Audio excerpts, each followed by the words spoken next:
العراف الخائف. الخوف يجلس القرفصاء بداخله، يضع جواله في الصامت، وبمجرد أن يومض ضوء الجهاز يسارع في النظر.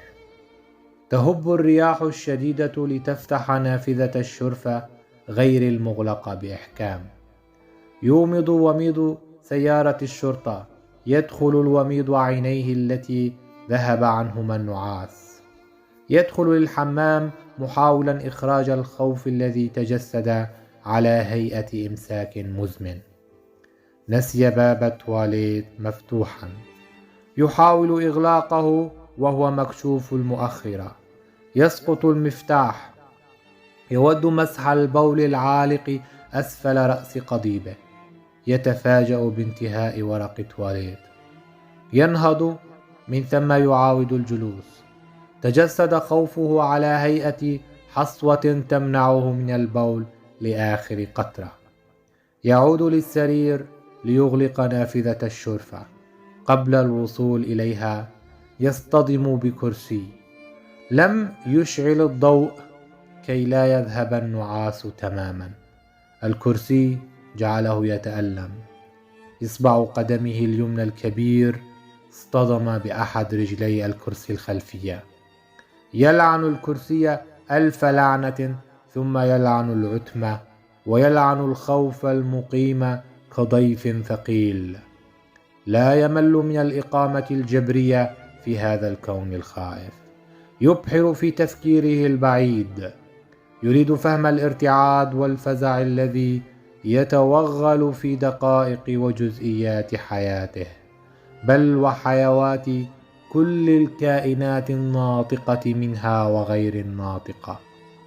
كان يخاف ظلال عريشة العنب وهي ترسم نفسها على الأرض حين ينقطع الكهرباء، ويخاف الذهاب للمطبخ وحيدا في ذلك الريف الذي بلا كهرباء.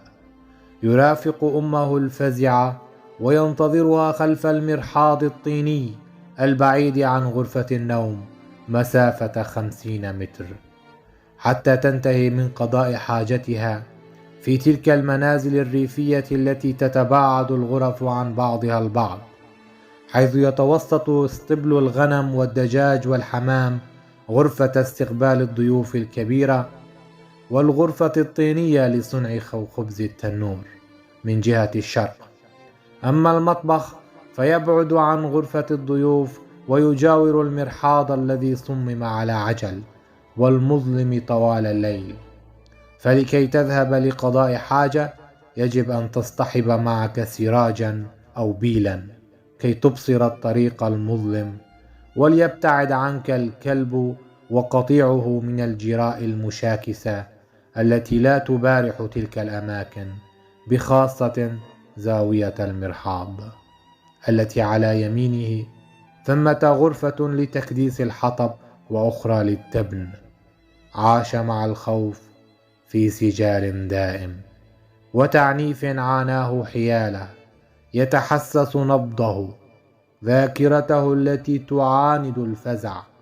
يحاول تذكر المكان، لربما يداهمه النعاس لشدة استحكام الخوف به، فإن من يحدثه للوهلة الأولى يعرف أن نقطة ضعفه هو خشيته من الأشياء التي قد لا تستدعي الخوف. وقد أرعبه شخص يهدده منذ فترة، يقول له: أنت سرقت من شقيقتي مبلغا من المال، أخذته منها مستغلا خفة عقلها، ويجب أن تعيدها لي على الفور، وإلا حطمت لك أسنانك كلها يا بغل. يأكل الذعر نبضه، يرتجف هاذيا، يتسارع نبضه، لا يسعفه النطق. كيف وأين ومن تكون أختك ومن تكون أنت؟ هذه الأسئلة ينطقها بالتقسيط.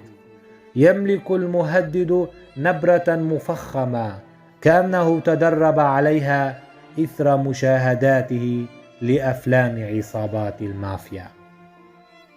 أنا قادم إليك الآن لأسحقك أيها المأفون الوغد. سيبكي إلا قليلا. ذهب للمطبخ، فتحه، لعق صحن مربى المشمش بجنون، وراح يغسل يديه، من ثم عاد لسريره. تجسد خوفه على هيئة إسهال هذه المرة.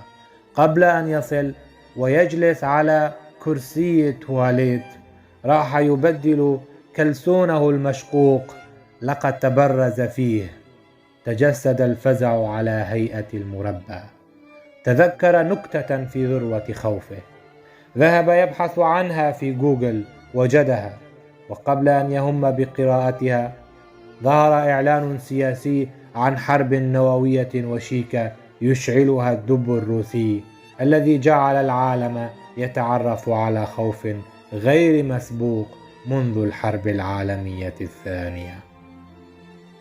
ليقاوم هذه البلبلة العاصفة في كوامنه، راح مجددا للحمام يمارس العادة السرية، عله يسترخي بعدها ويرتخي بدنه وينام. ما إن انتصب ذكره حتى تخيل خروج الصاروخ النووي من روسيا. ارتخى قضيبه هلعا حين قفزت تلك الفكرة قفزا مظليا من قمة ذهنه. مزلزل بكل شيء، باتت عيناه متعبتان تتابعان الأخبار، يحس بالدوار والتقيؤ، يتثاءب، يجذب الخشية من المحيط، في داخله ترسانة من القلق الوجودي. يدمن التذكر كمرضى الشعور بالاضطهاد، ويخيم على رأسه 1000 جني خرجوا من المطبخ، من رفوف مكتبته، من لوحات القطط السوداء المعلقة بكثرة على حيطان غرف منزله القديم. يبصر النور في هيئة شبح، يشرب الحساء ويتخيل ضفدعا أخضر اللون يخرج من منتصف الصحن نحو الأعلى، محاولا التشبث بأنفه الجبان بأقدامه اللزجة الممتزجة بالحساء. لقد أدمن الارتعاد. يعود تاريخ الخوف بداخله لأيام ما قبل تشكله نطفة، حيث كانت أمه تعاني من تبول لا إرادي منذ طفولتها، لغاية أن زوجوها بمختار قريتها الذي كان يتجاوز 50 من العمر حين ذاك، وهي كانت حينها في 15 من عمرها. كان العجوز عنيفا، ولا يطيق الإقرار بعجزه الجنسي أمام فخذيها المرتجفين المفتوحين كالزاوية المنفرجة، يأسا وانتظارا بلا جدوى، ليقوم بضربها دون سبب.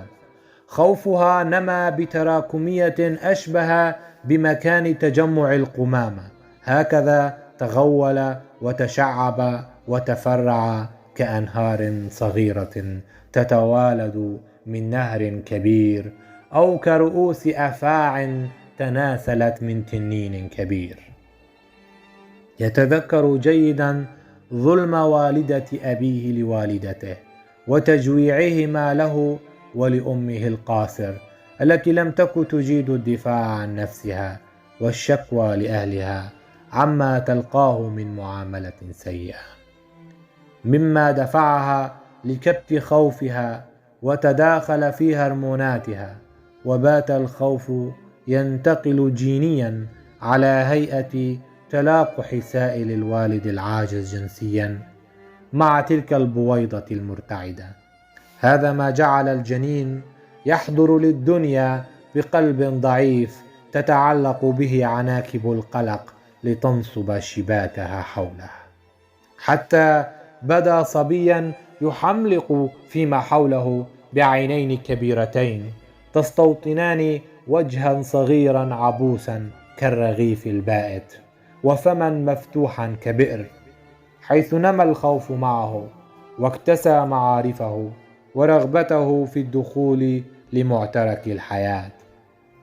خوفه من أن يطرد من الوظيفة، خوفه من ألا ينجب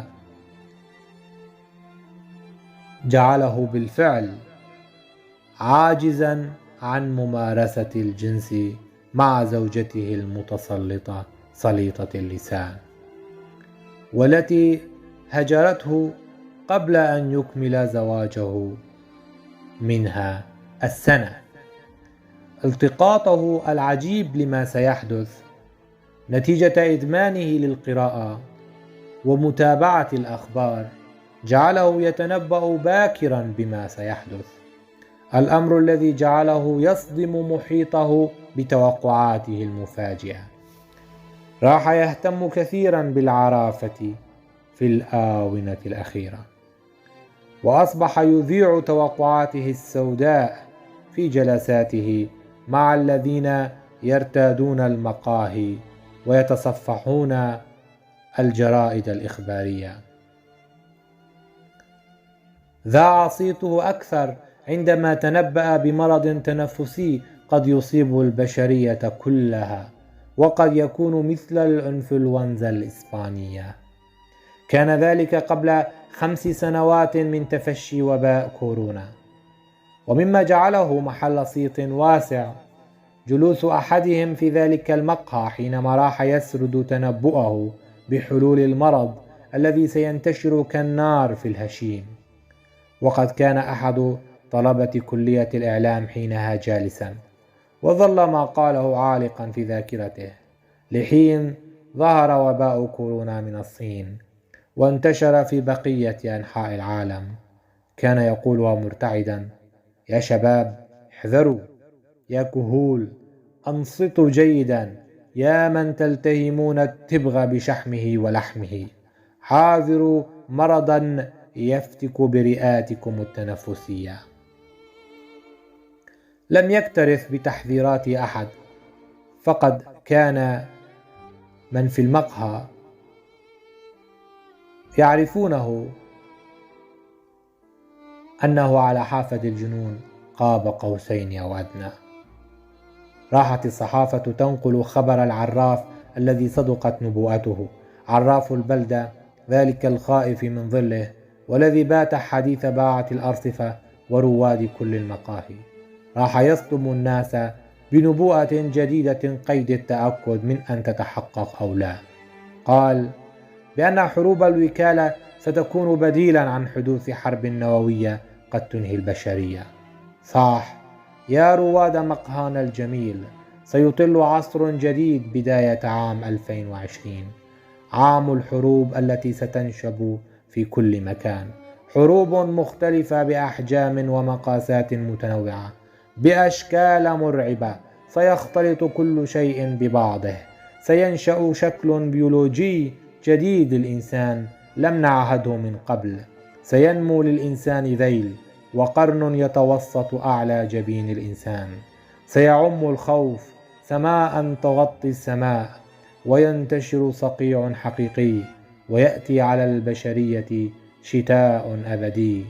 عندها سكت، وخرج برق شديد الإضاءة بغتة من قلب الشمس، أحال زرقة السماء لدخان كثيف، تحولت الشمس لجمرة شديدة الاحمرار، جحظت العيون المسترسلة النظر للأعلى بوجل واهتمام، وهي تنظر لتقلبات عجيبة تحدث في السماء لم يبصرها أحد من قبل.